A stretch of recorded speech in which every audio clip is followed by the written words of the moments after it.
Jeremy Clarkson, a figure as polarizing as he is prominent, recently turned his sharp wit and equally sharp tongue toward the UK Prime Minister Keir Starmer, delivering a scathing critique of Starmer's tenure in office. This incident has ignited debates across political and social spectrums, with Clarkson's criticisms resonating with some and enraging others. While Clarkson's words might be typical of his outspoken nature, the gravity and focus of his comments have thrust Starmer's leadership style and policies into an even brighter spotlight. Before we start, smash the like and subscribe buttons for more updates. At the core of Clarkson's tirade lies his disdain for what he perceives as Starmer's lack of impactful governance. Starmer, who assumed office during a time of economic turbulence, post-Brexit challenges, and a fractious political landscape, has aimed to position himself as a steady hand. However, to some critics like Clarkson, his approach is emblematic of a broader issue, the accusation of being uninspiring and overly cautious. Clarkson, never one to mince words, zeroed in on this sentiment, painting a vivid picture of dissatisfaction that many others have echoed in less dramatic terms. Clarkson's criticism seemed to focus on Starmer's perceived inability to decisively tackle major crises. The United Kingdom has faced an array of pressing issues under Starmer's leadership, from housing shortages and energy crises to strained relations with international partners.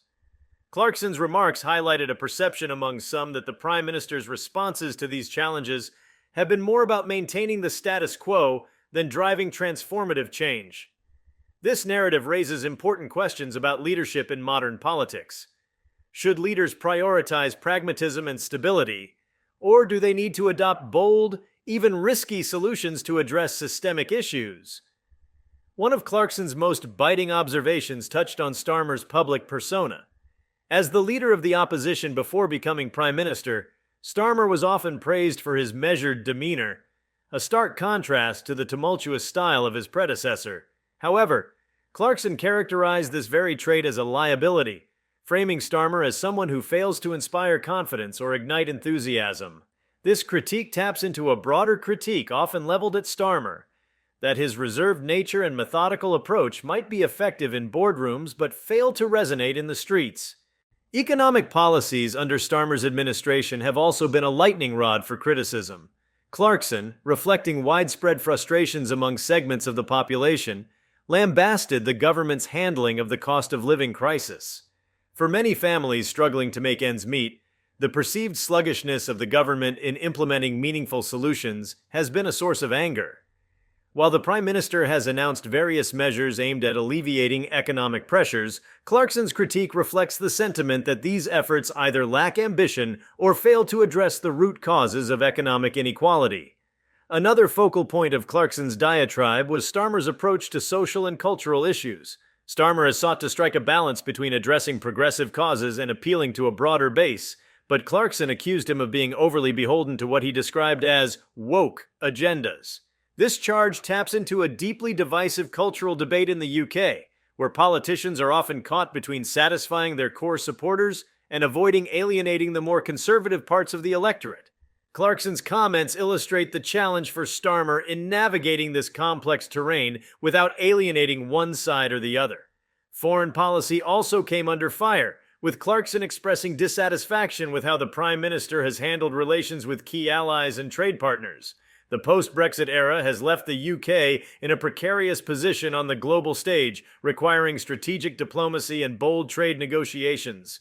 Critics like Clarkson argue that Starmer's approach has lacked the assertiveness necessary to secure meaningful benefits for the UK.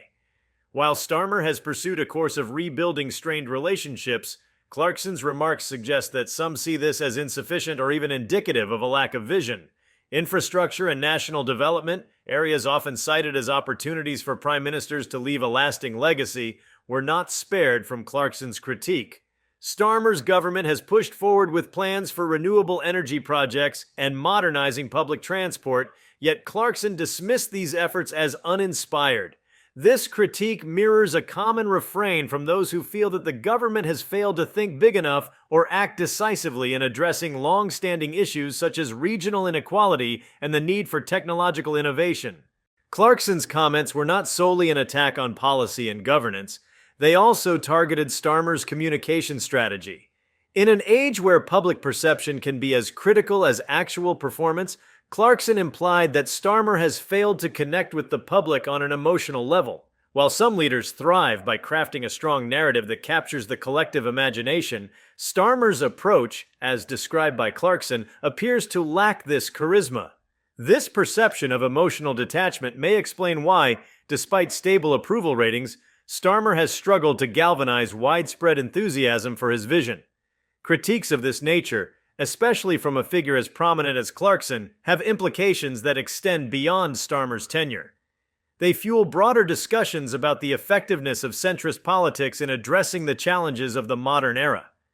Clarkson's accusations, however bluntly delivered, reflect a growing frustration among segments of the population who feel left behind or disillusioned by mainstream political solutions.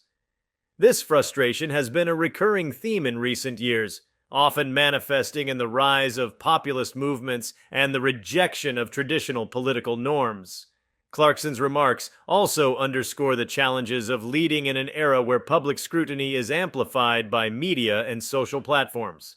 Starmer's every decision, statement, and misstep is dissected by a public armed with more information and avenues for expression than ever before. In such an environment, even well-intentioned policies can be overshadowed by the optics of their implementation. Clarkson's takedown highlights how even perceived inaction or a failure to project strong leadership can be weaponized against politicians, regardless of their actual achievements. The timing of Clarkson's critique is also significant. With the UK facing mounting challenges, from climate change to geopolitical tensions, public patience for incremental progress is wearing thin. Clarkson's scornful remarks tap into a broader demand for leaders who can articulate a bold vision and deliver tangible results. Starmer's measured approach, while appealing to some, risks being overshadowed by louder, more confrontational voices, especially as economic and social pressures continue to mount.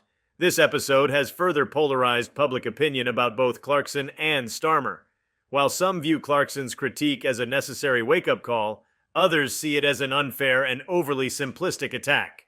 Regardless of where one stands, the sheer force of Clarkson's commentary has succeeded in sparking a national conversation about leadership, priorities, and the future direction of the country. In this sense, Clarkson's words serve as a reminder of how influential public figures, even those outside the political sphere, can shape discourse and challenge the status quo. The spectacle of Clarkson's commentary has also highlighted the broader intersection of entertainment and politics. Figures like Clarkson, with their larger-than-life personas and substantial followings, wield considerable influence in shaping public opinion. This blending of commentary and performance complicates the political landscape, as the lines between substantive critique and entertainment blur. Clarkson's remarks about Starmer, delivered with characteristic flair, exemplify this dynamic, drawing attention not just to the Prime Minister but to the broader cultural forces at play in modern political discourse. Jeremy Clarkson's blistering critique of Prime Minister Keir Starmer opened a floodgate of discourse that extends far beyond the personalities involved. Clarkson's comments, while certainly colorful and pointed, represent more than just his personal disdain. They encapsulate a broader cultural and political dissatisfaction that has been simmering for years. Starmer's leadership style and policy decisions, which have been under a microscope since his rise to power, now face an even more intense level of scrutiny as public figures and commentators weigh in on the direction of the nation. Clarkson's attack comes at a time when public trust in political institutions is already on shaky ground. Across the United Kingdom, voters have expressed a growing weariness with political promises that seem to result in little meaningful change. For many, Clarkson's criticisms echo their own frustrations, particularly around issues like stagnant wages, soaring living costs, and a perceived lack of visionary leadership. His remarks have reignited discussions about what the country needs from its leaders and whether Starmer, with his measured and methodical approach, is the right person to deliver it. One aspect of Clarkson's critique that has drawn significant attention is his focus on Starmer's handling of public morale.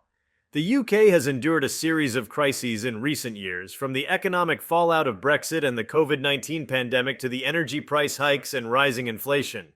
Throughout these challenging times, Starmer's leadership has been marked by a deliberate and composed demeanor. While this approach has its merits, particularly in fostering stability, critics like Clarkson argue that it falls short in inspiring hope and rallying the nation. In this context, Clarkson's attack taps into a deep-seated yearning for a leader who can uplift and energize the public. Another dimension to Clarkson's remarks is the implicit critique of Starmer's political strategy.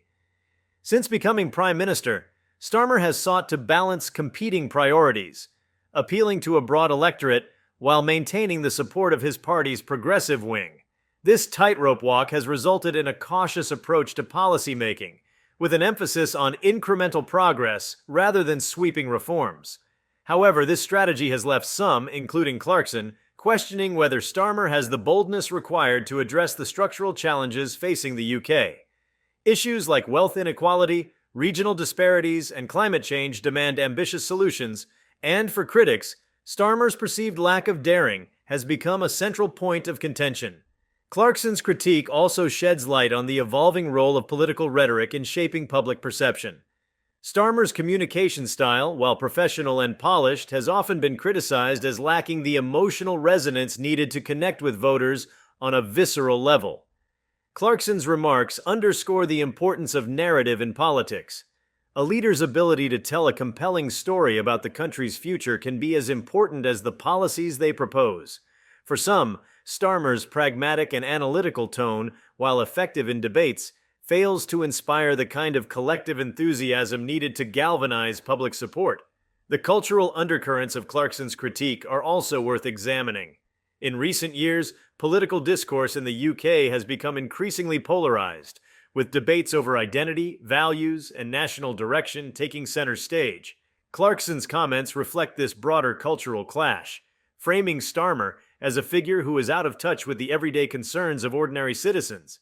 This framing aligns with a narrative often used by critics of the political establishment, who argue that leaders are too focused on abstract ideals and not enough on practical solutions that improve people's lives.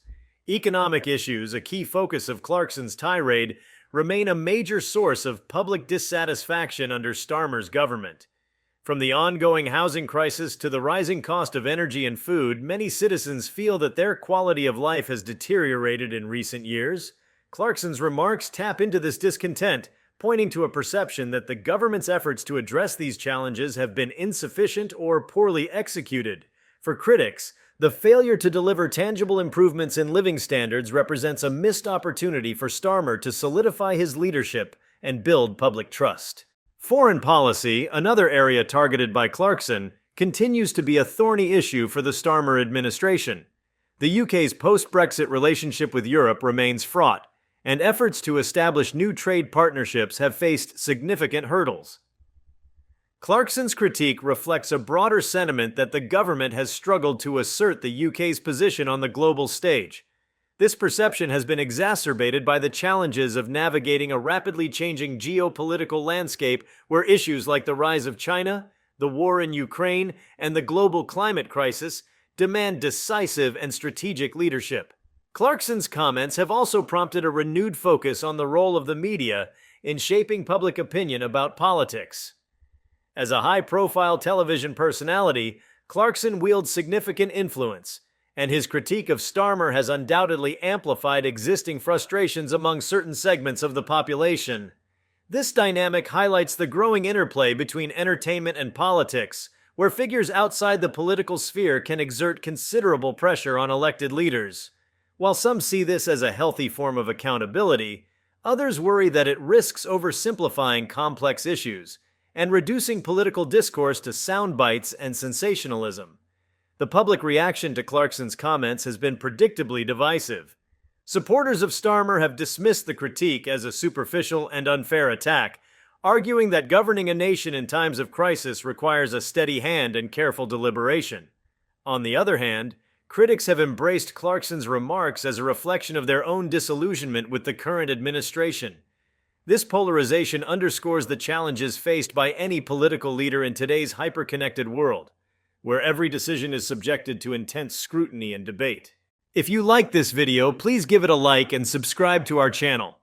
Also, leave your comments below and tell us.